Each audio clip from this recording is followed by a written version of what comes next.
ইস্তেশকার নামাজ মানে হইল তওবা। তওবা যদি গুনাহগার করে আল্লাহ তাআলা বৃষ্টি দিবেন, এটা হলো আল্লাহ তাআলার ওয়াদা। এখন যারা গুনাহ করে তারা আছে এসিতে, আর যারা নেককার তারা আছে গরমে। এবার আপনি তওবা করতেছে, যারা ভালো লোক তারা তওবা করে আল্লাহর কাছে কান্নাকাটি করতেছে, আর যারা গুনাহগার, বেশিরভাগ গুনাহগার মানুষরা এসির ভিতরে বসে আছে।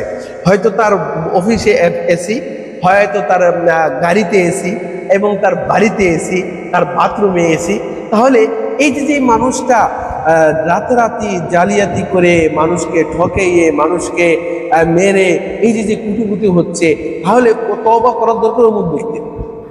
আসসালামু আলাইকুম ওয়া রাহমাতুল্লাহি ওয়া বারাকাতুহু। সম্মানিত ভাইরা, নবীজির একটি হাদিসের কথা মনে পড়ে গেল। এই একটা কিতাব কোরআন হাদিসের আলোকে বিপদ আপদ ও তার প্রতিকার। এখানে মুফতি মাহমুদুল হাসান গাঙ্গুহি রহমতুল্লাহি আলাইহি লিখেছেন, একটা হাদিস এনেছেন নবীজির, যে একসময় আলেম ওলামারা দোয়া করবে, দোয়া কবুল হবে না। কেন দোয়া কবুল হবে না, সেটা এই কারণ এটার ভিতরে উল্লেখ করা হয়েছে। আজকে হাজি শরীয়তুল্লাহ রহমতুল্লাহ আলাইহির আস্তানায় নামাজ হয়েছে, আজকে শিবচরে নামাজ হয়েছে, আজকে মাদারীপুরে নামাজ হয়েছে, ঢাকা নামাজ হয়েছে, চট্টগ্রামে নামাজ হয়েছে, এবং বিভিন্ন অঞ্চলে পীর মাশায়েখরা নামাজ পড়তেছেন। সাবসিনের পিসাবুজুর নামাজ পড়ছেন, ডক্টর এনাতুল আব্বাসী, মোটামুটি সব জায়গায় নামাজ হচ্ছে, কিন্তু নামাজ কবুল হচ্ছে না। আমাদের এক জমানায় দেখা গেছে মুরব্বীরা যখন দোয়া করতো, দোয়া করার সঙ্গে সঙ্গে বাড়িতে আসা আগ পর্যন্ত বৃষ্টিতে সবাই ভিজে যেত। কিন্তু আজকে কি হচ্ছে, দোয়া করতেছে, দোয়া কবুল। এই দোয়া কবুল হচ্ছে না, এর কারণটা কি? সকল পিসাবরা নামাজের জন্য দোয়া করতেছে, কিন্তু দোয়া কবুল হচ্ছে না, বৃষ্টি হচ্ছে না। এর মূল কারণ কি? রাসূলুল্লাহ সাল্লাল্লাহু আলাইহি ওয়াসাল্লাম ইরশাদ করেন, ওই সত্তার শপথ যার হাতে আমার প্রাণ, তোমরা সৎ কাজের আদেশ এবং অসৎ কাজের নিষেধ করতে থাকো, অন্যথায় তোমাদের উপর আল্লাহর আযাব নেমে আসবে। তখন তোমরা দোয়া করবে, কিন্তু তোমাদের দোয়া কবুল করা হবে না।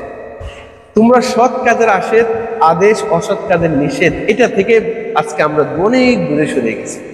আরেক হাদিসের ভিতরে এখানে আনছেন, কিছু মানুষ গুনাহ করে, অনেক গোষ্ঠী গুনাহ করে, কিন্তু গুনার কারণে আল্লাহ তাআলা আযাব দেন না।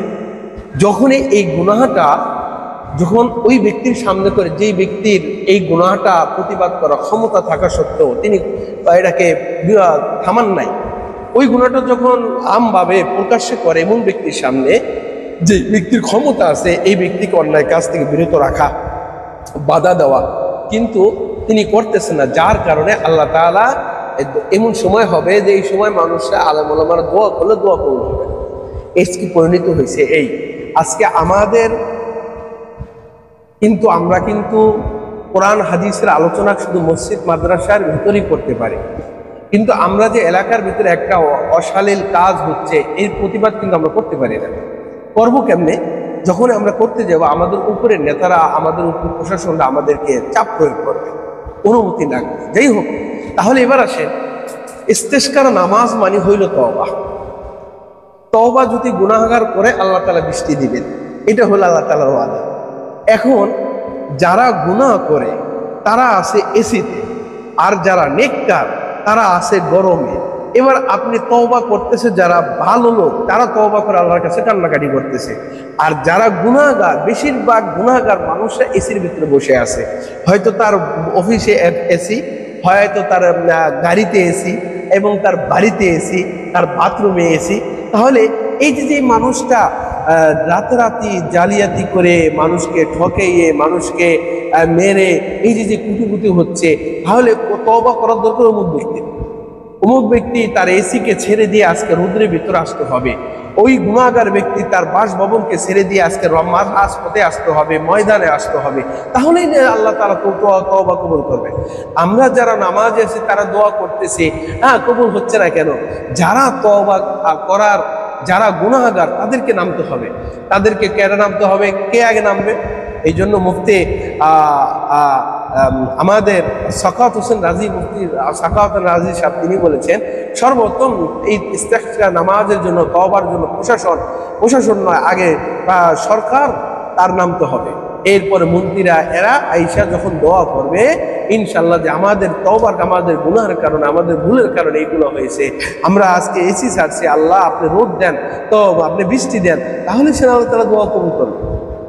সম্মানিত হাজিরিন, যারা গুনাহগার ঠিকই তারা আরাম আয়েশ করতেছে, আর যারা নেককার তারা ঠিকই কান্নাকাটি করতেছে।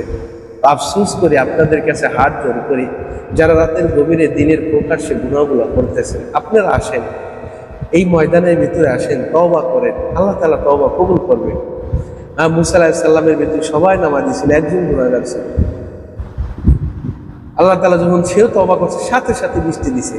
তো যারা গুনাহগার তারা বাড়িতে বসে রয়েছে, তারা আপনার মাঠে নামেন ভাই। আর বেশি কথা না, আল্লাহ তাআলা আপনাকে আমাকে বুঝবার তৌফিক দান করেন।